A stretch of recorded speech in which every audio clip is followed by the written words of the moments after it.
Piracy problem start అయింది, గట్టిగా start అయింది.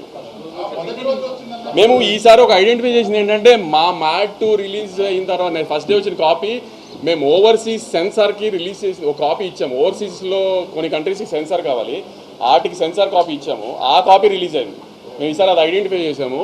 సో అక్కడి నుంచి ఏమైనా లీక్ అవుతున్నాయంటో ఆ ఓవర్సీస్ డిస్ట్రిబ్యూటర్స్ అందరికీ చెప్పాము. అవన్నీ ఒకసారి ట్రాక్ డౌన్ చేయాలి. గేమ్ చేంజర్ సినిమా కూడా ఇలానే ఓవర్సీస్ సెన్సార్ కాపీ రిలీజ్ అయింది ఫస్ట్ పైరసీలో. ఇవన్నీ ఒకసారి ఇప్పుడు ట్రాక్ డౌన్ చేయాలి, ఎక్కడెక్కడ లూప్ హోల్స్ ఉన్నాయో. ఈ 2 సినిమాల్లో ఇది అబ్జర్వ్ చేసాము, ఓవర్సీస్ సెన్సార్ కాపీ రిలీజ్ అవుతుందని. ఈసారి ఇప్పుడు ఓవర్సీస్కి సెన్సార్కి కాపీ ఇస్తున్నప్పుడు ఇంకా జాగ్రత్త పడాలి. అది ఆ డిస్ట్రిబ్యూటర్ అందరితో కూడా ప్రామినెంట్గా చూడాలి.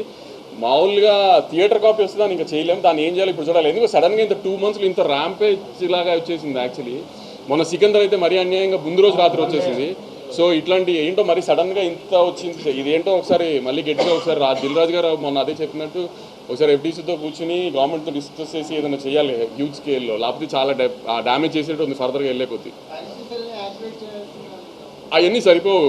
ఇప్పుడు ఈటీవీ విన్ ఏదో చేశారంట, వాళ్ళ సినిమాని పైరసీ చేయలేకపోతున్నారంట. అదేంటో కనుక్కుని అలాంటి ఏదైనా ట్రై చేయాలి యాక్చువల్లీ ఏంటి అనేది.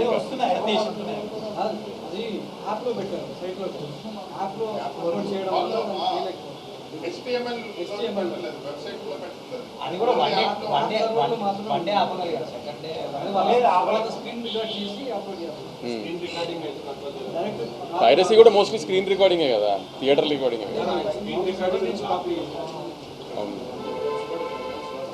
ఇంకేదన్నా ఉందా?